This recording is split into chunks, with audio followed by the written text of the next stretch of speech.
Welcome back. Now the details in full. Wrapping up his visit to Russia, President Abdel Fattah el-Sisi returned back home after attending the World War II Victory Day parade hosted by the Russian President Vladimir Putin. We have the details.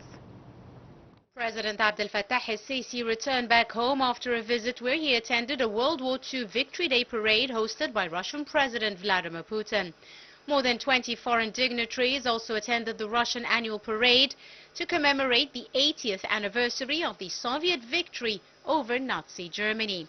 According to Russian media reports, the parade showcased a significant display of Russia's military hardware, with nearly 200 tanks, including the iconic World War II-era T-34, leading the procession. Troops from 13 countries, including military police personnel from the Egyptian Armed Forces, participated in the march. President el-Sisi's presence in the Russian capital came upon an invitation from the Russian president. Ahead of the parade, President el-Sisi joined a host of world leaders in laying wreaths on the war memorial in the Alexander Garden in Moscow, which is dedicated to the Soviet soldiers who were killed during World War II. Later, President el-Sisi joined world leaders in a lunch banquet, which was held by the Russian president in their honor. The head of state also had friendly talks with a number of leaders participating in Russia's Victory Day, including Chinese President Xi Jinping. Earlier, President el-Sisi held summit talks with the Russian President Vladimir Putin in Moscow. Putin welcomed President el-Sisi, hailing the strategic partnership that binds Cairo and Moscow, and vowed to resume mutual cooperation in the various domains, as Egypt is one of Russia's biggest partners in Africa. For his part, President el-Sisi praised the warm reception and hospitality and wished success for the upcoming joint Egyptian-Russian committee. On the sidelines of their participation in the parade, President el-Sisi also held talks with the Palestinian President Mahmoud Abbas. During the meeting, President el-Sisi renewed Egypt's full support to the Palestinian cause and to efforts which aim at reaching a ceasefire in Gaza, as well as the release of hostages and entry of sufficient humanitarian aid to Gaza's residents. Abbas expressed his appreciation for Egypt's full support to the Palestinians and reviewed the current developments with President el-Sisi.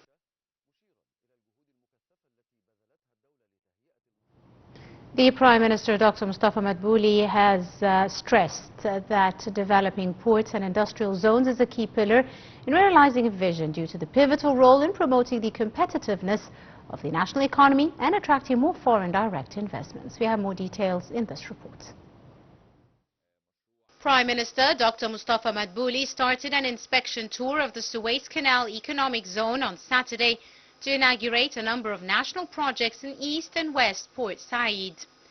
Madbouli was accompanied by the Vice Prime Minister for Industrial Development and Minister of Industry and Transport, Kamil El-Wazir, Minister of Industry, Supply and Internal Trade, Sharif Farouk, Chairman of the Suez Canal Authority, Admiral Osama Rabia, Chairman of the General Authority for the Suez Canal Economic Zone, Walid Gamaluddin, and Head of the Armed Forces Engineering Authority, Ahmed El-Azazi, as well as a number of senior state officials.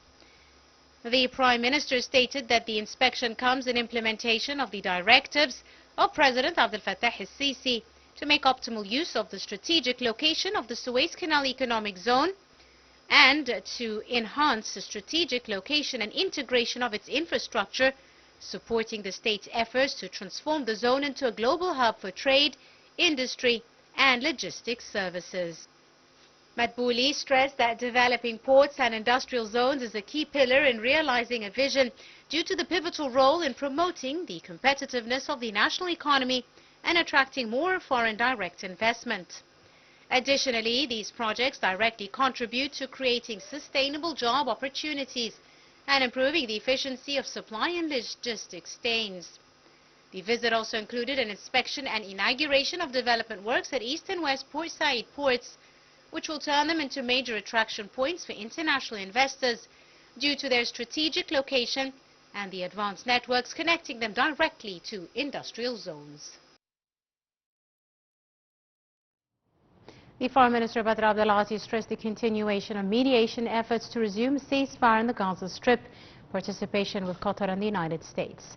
During his meeting with the Palestinian Vice President and Deputy Head of the Executive Committee of the Palestinian Liberation, Hussein al-Sheikh, Abdulati tackled the quick recovery and reconstruction in the Gaza Strip according to the Arab Islamic plan.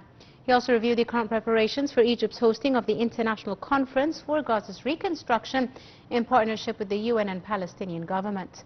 For his part, the Sheikh expressed his appreciation to Egypt's role in supporting the Palestinian people and its fair cause. He also hailed mediation efforts exerted by Egypt to resume the ceasefire in Gaza and its efforts to facilitate access of humanitarian aid.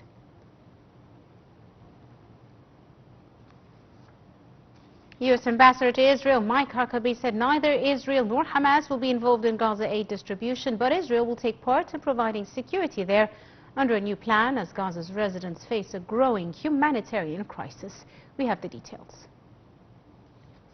American Ambassador to Israel Mike Huckabee said neither Israel nor Hamas will be involved in Gaza aid distribution, but Israel will take part in providing security there under a new plan as Gaza's residents face a growing humanitarian crisis.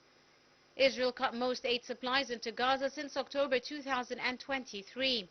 It let more aid into the enclave during a fragile ceasefire that began in January this year, but cut off supplies when it resumed its offensive against the Palestinians in March. Anticipation has built up about a new aid plan for Gaza, laid waste by 19 months of an Israeli military aggression that has destroyed much of its infrastructure and displaced almost all of its 2.3 million inhabitants several times. European leaders and aid groups have criticized Israeli plans to take over distribution of humanitarian aid in Gaza and use private companies to get food to families after 2 months in which the military has prevented supplies entering the Strip. Israel has accused agencies, including the United Nations, of allowing large quantities of aid to fall into the hands of Hamas, which it accuses of seizing those supplies and using them for its own forces. Asked whether the supply of aid was dependent on a ceasefire being agreed between Israel and Hamas, Huckabee said the humanitarian aid will not depend on anything other than the ability to get the food into Gaza. The UN Children's Fund criticized emerging plans to take over distribution of humanitarian aid in Gaza, floated by both Israel and the US, saying that they would increase suffering for children and families. A proposal is circulating amongst the aid community for a Gaza humanitarian foundation that would distribute food from 4 secure distribution sites, resembling plans announced by Israel earlier this week, which drew criticism that it would effectively worsen displacement amongst the Gaza population. Israel's defense minister vowed a forceful response after a missile fired from Yemen was intercepted in an attack claimed by the Houthis. We have the details in this report. Israel's defense minister vowed a forceful response after a missile fired from Yemen was intercepted in an attack claimed by the Iran-backed Houthi rebels. The defense minister Israel Katz said in social media posts that the Houthis continue to launch Iranian missiles at Israel. He added that they will respond forcefully in Yemen and wherever necessary. Earlier, Israel's military said it had intercepted a missile launched from Yemen, and journalists reported explosions heard in the Jerusalem area. In a statement, the Houthis, who control vast swaths of Yemen, including the capital, claimed responsibility for the missile launch. They said they targeted the Ben Gurion International Airport near Tel Aviv. The launch comes after attacks by the Houthis, including a strike near Israel's main airport on Sunday, in a rare missile attack that penetrated the country's air defenses. The Israeli military said earlier that a missile launched from Yemen was intercepted after air raid sirens sounded in several areas. Airport authorities said as a result, a flight from Larnaca in Cyprus had to delay its landing. Last Sunday's missile strike in the area of the airport, gouging a large crater near the main terminal building, and injured several people. Israel retaliated by attacking the airport in Sana'a on Tuesday and also hit 3 nearby power stations.